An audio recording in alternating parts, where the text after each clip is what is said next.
उस नौकर ने दर्द से तड़पते हुए भैरव के सामने अपनी वफादारी जाहिर कर दी। ये सब सुनकर किरण देवी जोर से हंसने लगी। अरे गजब का नमक है तुम्हारे महल का भाई। ओ नारायण बिल्कुल चुन चुन के महंगी मिट्टी के पुतले पाल कर बैठा है। एक तुम हो जो उसके कुत्ते हो, काटने के लिए हमेशा तैयार रहते हो। और एक ई नौकर, ई तो इतने दिनों में अपनी जुबान तक नहीं खोला। हमको तो लग रहा था कि ई गूंगा है। कमाल है। लेकिन भैरव अभी भी चुपचाप बस किरण देवी को घूरे जा रहा था और किरण देवी उसके सामने चौड़ी होकर आराम से कुर्सी पर बैठी उसे धमकी दिए जा रही थी। ए भैरव, वो चिड़िया को हमारे पास वापस लेकर आओ तो। हमारा अंकुश और वो लड़की हमको वापस चाहिए। वो हमार खेत की चिड़िया है जो तुम्हार खेत में बहुत दिन रही। हमको वो लड़की जिंदा चाहिए। अब जाओ और उस मनहूस बेगैरत लड़की को हमारे अंकुश के साथ हमारे सामने लेकर आओ, वरना तुमको नहीं पता है कि ई नौकर का और तुम्हारे परिवार का हम का हाल करेंगे। हाँ? ये सुन भैरव अचानक मुस्कुरा दिया। उसकी तीखी मुस्कान ने किरण देवी के माथे पर एकदम से शिकन ला दी। मुझे भी तो कुछ कहने दीजिए। ये देखिए मैं आपके लिए क्या लाया हूँ। पत्नी के मायके आया हूँ तो खाली हाथ कैसे चला आता। बहुत खास तोहफा लाया हूँ तुम्हारे लिए। खून में डूबे हाथों से भैरव ने अपने कंधे पर रखे उस थैले को एक झटके में हवेली के फर्श पर फेंक दिया। अरे ये तो माधव का सिर है और ये सिर तो केशव का है। हरि, श्रीधर, मनोज, शशिनाथ, मालकिन, अपने आदमियों के कटे सिर लाया है ये जानवर। अपने नौकरों के सिरों को देख किरण देवी का दिल दहल गया। उसे भैरव का ये पागलपन देख खौफ आने लगा, लेकिन फिर भी उसने अपने डर को अपने चेहरे पर कायम नहीं होने दिया। वो अब भी भैरव के सामने आराम से कुर्सी पर अपने पैरों पर पैर रखकर बैठी हुई थी और हुक्के की गुड़गुड़ाहट के साथ उसके धुएं को भैरव की ओर उड़ाते हुए उसको ये दिखाने की कोशिश कर रही थी कि उसे इस सब से कोई फर्क नहीं पड़ रहा था। हमको ये देखकर कोनो खास हैरानी नहीं हुई। तुमसे तो ई जल्लादों वाले काम की ही उम्मीद की जा सकती है। काहे से बिना माँ बाप के अनाथ बच्चे को बड़ा कैसे किया जाता है, ये नारायण कहाँ जाने भला। ऊपर से वो नारायण, वो भी तो किसी कसाई से कम नहीं है।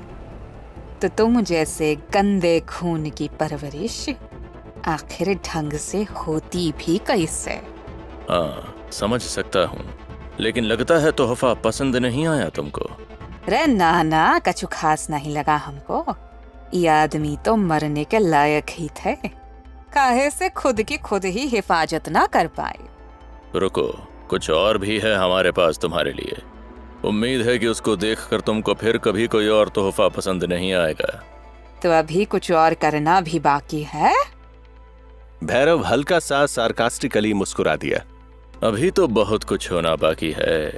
अभी तो तुम्हारा दुख में डूबा हुआ चेहरा देखना बाकी है। इस हवेली को आग की लपटों में झुलसाना बाकी है। तुम्हें तुम्हारे कर्मों की सजा देना बाकी है। अभी तो तुम्हारी इन आंखों को तुम्हारे घर के हर एक सदस्य की लाश पर सिर पीट पीट कर रोना बाकी है। और सबसे बड़ी बात, अभी तो तुम्हें उन गुनाहों की सजा मिलनी बाकी है जो तुमने मेरी पत्नी के साथ किए हैं। भैरव की बातों को सुन किरण देवी की आंखों के सामने कुछ ऐसा आया कि अचानक वो खुद को संभालने के काबिल नहीं हो रही थी। भैरव ने अपनी बात कहने के बाद अपने हाथ को अपनी पीठ की तरफ किया और फिर अपनी कमर में बंधी एक पोटली को किरण देवी के सामने करते हुए आगे फेंक दिया। ये लो, यही वो तोहफा है जो खासकर तुम्हारे लिए बेहद प्यार से चुनकर लाया हूँ मैं। क्या है ये पोटली में? तुम्हारे इस वंश का अंत है। खोल कर देखो किरण देवी कि तुमने अपनी मक्कारी, दुश्मनी और नफरत में खुद का कितना नुकसान करवा लिया है मेरे हाथों। भैरव की बात सुनते ही किरण देवी को तेज गुस्सा आ गया। हालांकि वो भैरव से डरी हुई थी, लेकिन फिर भी उसने भैरव के सामने अपनी अकड़ दिखाते हुए उसे जवाब दिया। जुबान पर लगाम रख, वरना तेरी जुबान काट कर अपने जूतों से साफ करवाएंगे। भैरव धीरे से मुस्कुरा दिया और उसकी मुस्कुराहट देख किरण देवी ने गुस्से में अपने सामने पड़ी पोटली पर लात मार दी। हमको झुकाने की बात अगर सोच रहे हो ना लड़के, तो इतना याद रखना कि तुम्हारा बाप और तुम्हारे बाप का बाप भी हमको कभी झुका नहीं पाया। हम अकेले ही काफी हैं तुम सबकी हुकूमत खत्म करने के लिए। तुम सिर्फ इसलिए जिंदा हो क्योंकि तुम्हारे सामने सिर्फ और सिर्फ मर्द खड़े हैं, वो मर्द जो औरतों पर कभी हाथ नहीं उठाते। तुम्हारे जिंदा रहने की सिर्फ इकलौती वजह यही है, लेकिन आज वो वजह तुमने अपने हाथों से ही खत्म कर दी, मेरी पत्नी को मारने की कोशिश करके। बहुत पत्नी का सम्मान करना आता है ना तुमको? अरे तुम्हारे रिश्ते पर थूकते हैं हम। यहाँ आने से पहले गुस्से में था मैं, पर अब तुम्हारी बातें सुनकर तुम पर तरस आ रहा है किरण देवी। अरे जिस पोटली को तुमने लात मारी है जरा खोल कर देखो तो उसे। मेरे दिए तोहफे को अपने सीने से न लगा लिया तुमने तो मेरा नाम भी भैरव नहीं। उसकी बात सुन किरण देवी को अब कुछ अजीब सा शक हुआ। वो अगले ही पल अपनी कुर्सी से उठ गई। उसने पोटली को अपनी तरफ खींचा और जल्दी से उसे खोलते हुए उसके अंदर देखने लगी। अचानक वो बौखलाकर चीखने लगी। नहीं नहीं नहीं, ये नहीं हो सकता। नहीं, ये क्या किया तुमने? तोहफा दिया है तुमको, तुम्हारा सपना पूरा होने के बदले में मिला है तुमको ये तोहफा। तुम्हारा सपना था ना कि तुम हमको दुख पहुंचाओ, हमारे बाबा को घुटनों पर ले आओ और उनसे उनका महल छीन कर महल में आग लगाओ। तुमने अपना सपना पूरा किया किरण देवी, और तुम्हारे इसी सपने के सच होने पर मैं तुम्हारे लिए दुनिया का सबसे कीमती तोहफा लेकर आया हूँ। ये क्या हो गया? अरे क्या हो गया ये? अब हम कैसे जिएंगे? ये क्या अनर्थ कर दिया तुमने हमारे बच्चा के साथ? हमारा अंकुश का सिर काट दिया। हमारा पोता, हमारे वंश को आगे बढ़ाने वाला हमारा पोता।